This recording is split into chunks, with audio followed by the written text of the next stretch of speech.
Now, I try not to edit these sorts of things. I just let the camera run.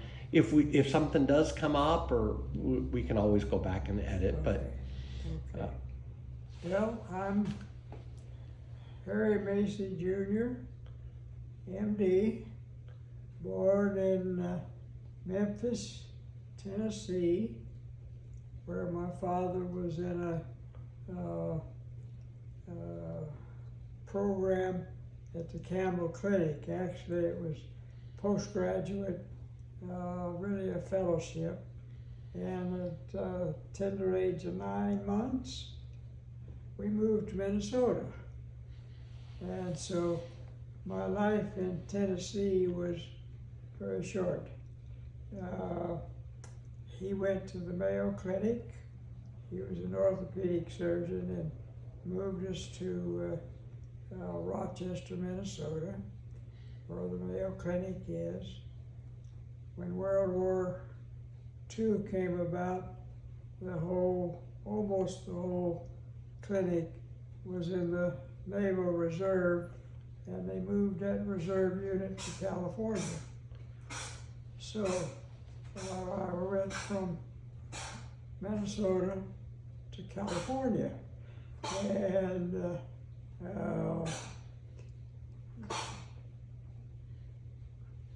Oops. Our kitty cat's got a little cough in there. to California, and the base there was an old hotel that the Navy took over, and so I enjoyed a couple of summers in California, and they were wonderful summers. California's not too bad as far as the weather goes. You know, it's warm most of the time, and I used to ride my bicycle and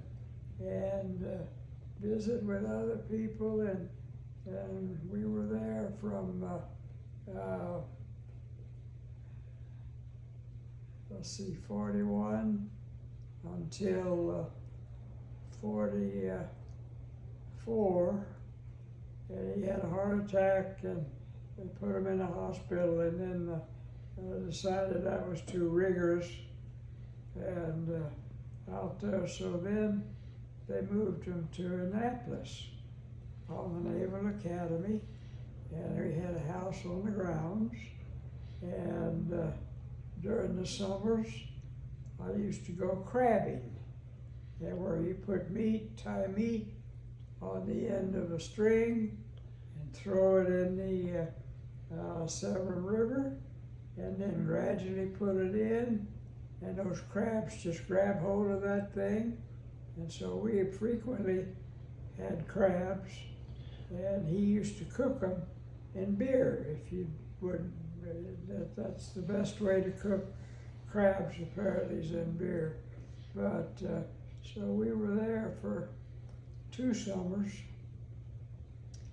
and then he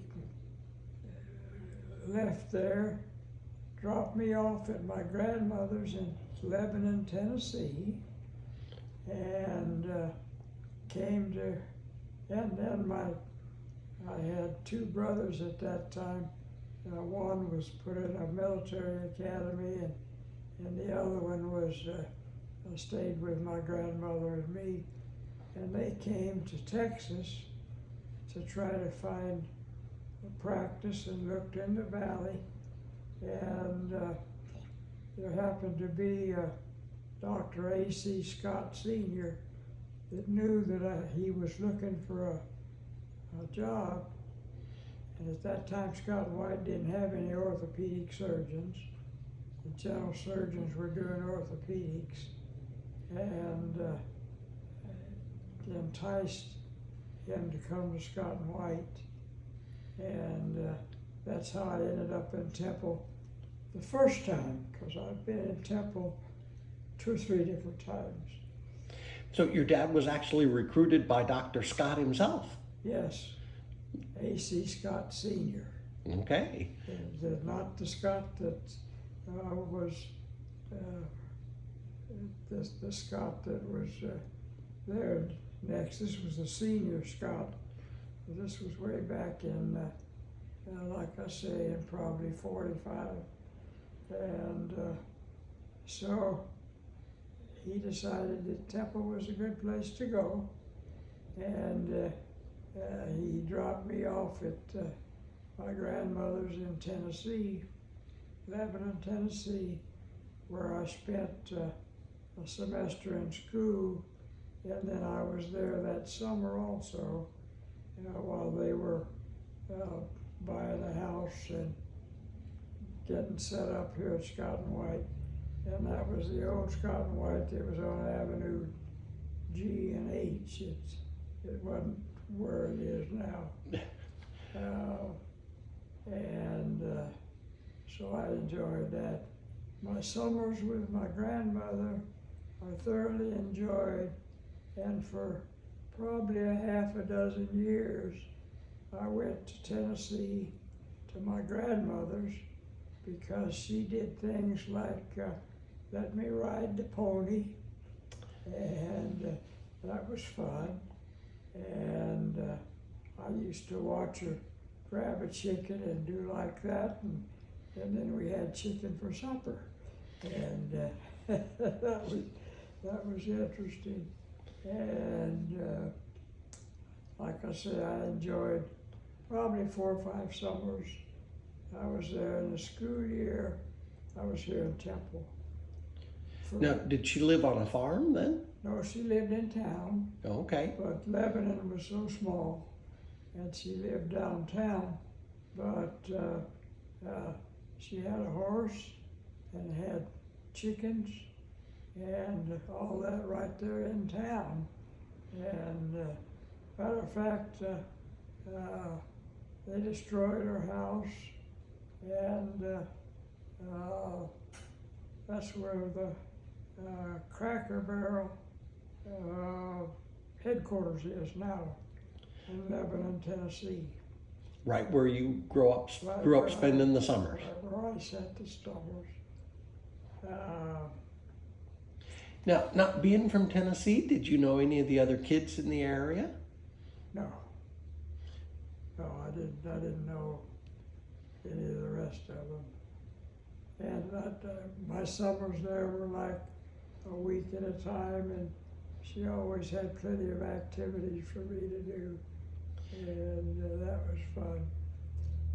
So what kinds of things did you do? Riding the horse and helping out with the... Help the chickens, and she had a farm, and she used to take me out to her farm, and we'd look at the crops out there, and she had a farmer that farmed it, and so that, but generally that wasn't but about a week out of the summer. The rest of the summer was spent in Temple, and that was fun.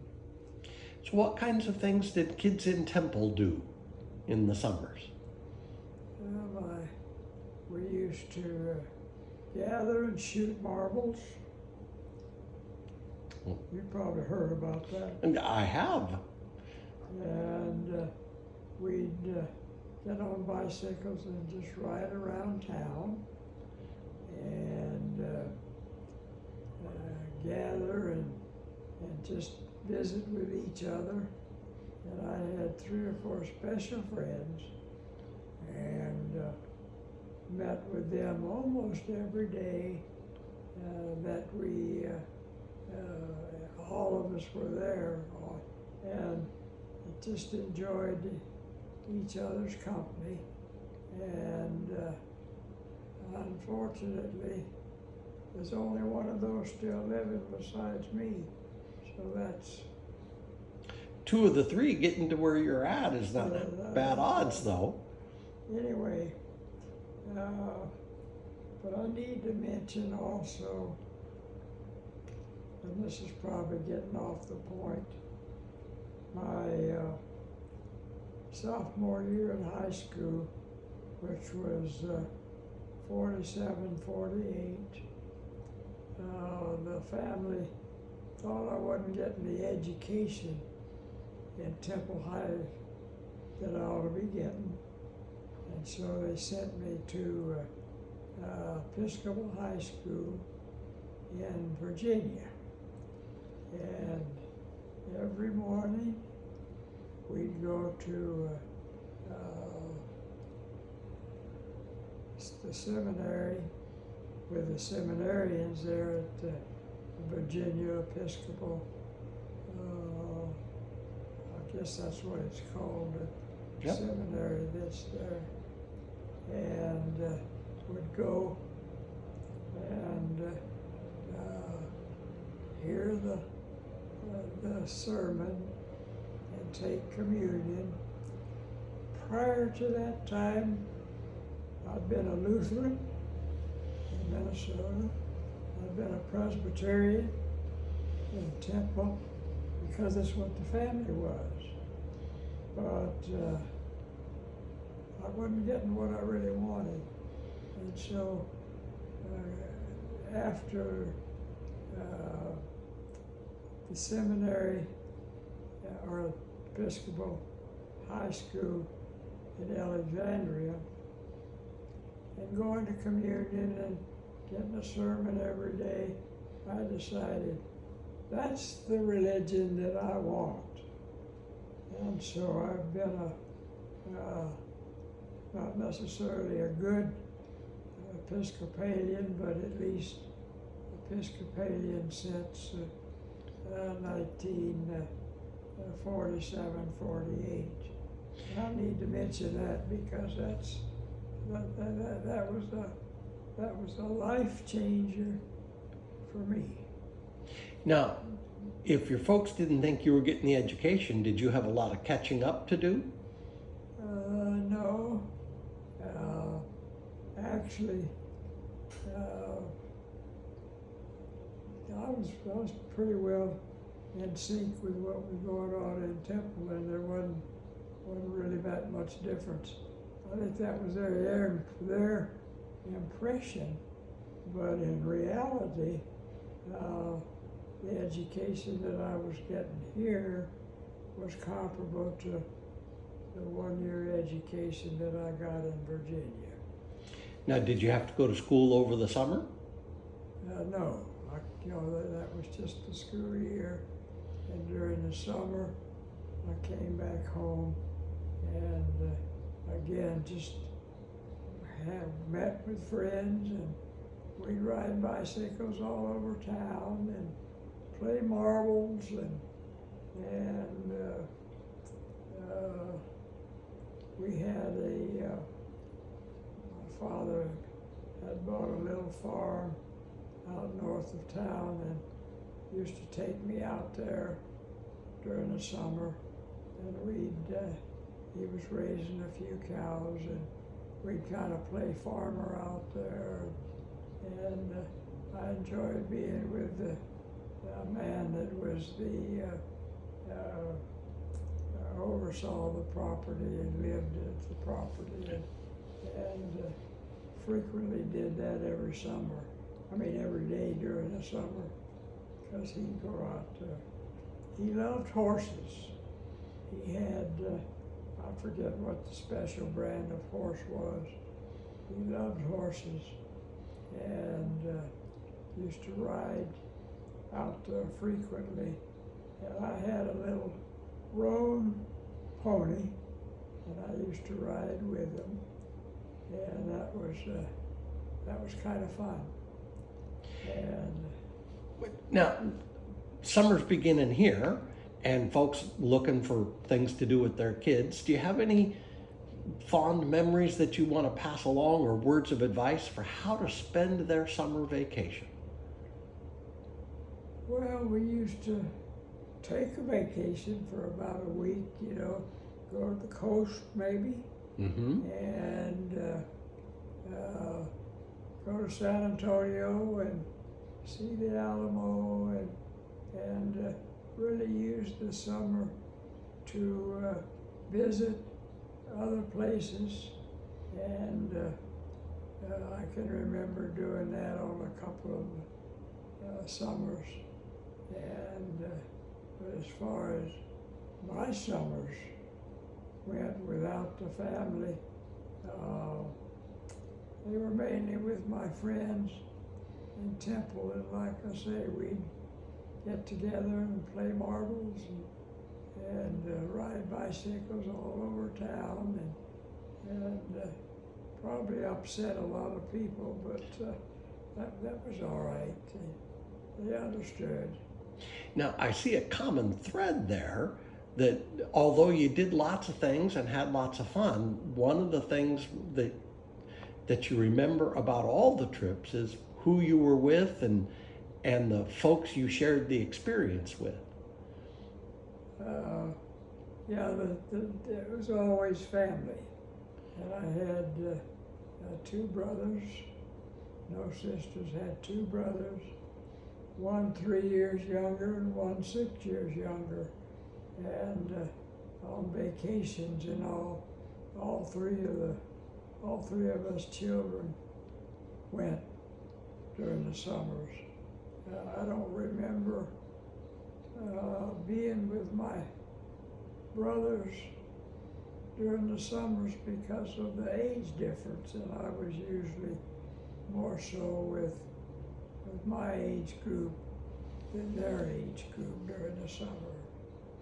Well, now I just remember though that these last couple holidays, you and your family have gathered at a place down you have on one of the rivers, and how many folks all get together? Well, we had 105, I think, last year that were. The wife, Mary Ann, had two brothers, and so it was three families. Three big families. Three big families that actually gathered at Concan, which is just above the Frio River, and we used to we went down there almost every summer, and they still go now, and they'll go this summer again, and by the time you get all of those families together, and this one night during the 4 nights, usually it's 4th, 5th, 6th, 7th of July, and then come home on the 8th. But the last night is a gathering where all families, members of each family gathered, and we have a big meal, and it's always fun to visit with your cousins that you only see one time a year, and that's during the 4th of July deal. But that's always a fun thing in the summer. I read a lot these days about younger people when they go on vacation. They don't look for special places to go. They look for special experiences to have.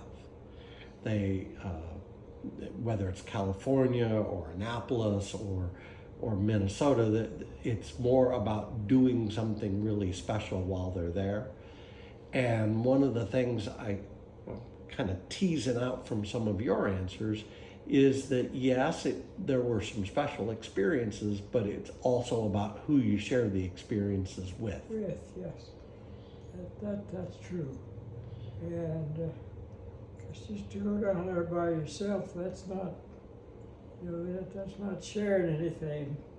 And even though I enjoy being taken down there and going to the big meal, so to speak, it's fun to be with your cousins that you only see one time a year, and that's when that is, and visit with them. None of them come here. I don't think they like me, but anyway, one of the cousins has a daughter that's in Mary Hardin Baylor this year, but and she's come to see her 2 or 3 times, but she'll never come see me. I don't know why that is, but someday she'll come. And I suspect it may just have to do with logistics and getting around and how much time she has. Right, that has to do. And one of my real limitations is 2 things: no car, no driving. And you know what that does. Yep. It puts me right here unless I can entice somebody to take me somewhere, which I usually can find somebody to do that, but not in the summers. Since we moved back, since I've moved back here, it's just been like any other day. No difference at all. Like we're coming up with June 1st tomorrow, and that makes no difference when you're like this. Yeah. But how you spend your time is a little less important than who you're spending your time with, is what the part of the message I'm taking away. Well, one of my children come every day. It's not always the same child, but one of them always comes every day to check on me. Yeah, see, those are the connections that... Yes, come to check on me, and they frequently will bring a lunch, or bring a supper, or just come to visit. They just want to be sure that I'm not on the floor, I think, more than anything else. But every day one of them comes. But I don't have any other visitors, unfortunately. I don't. Well, we'll come back and we'll do this one again. We'll have different questions for you, and later on this summer, we'll post another video or 2. Okay. Whatever you say, David. That's wonderful. Well, thank you very much, Dr. Macey, and getting us started on our summer reflections.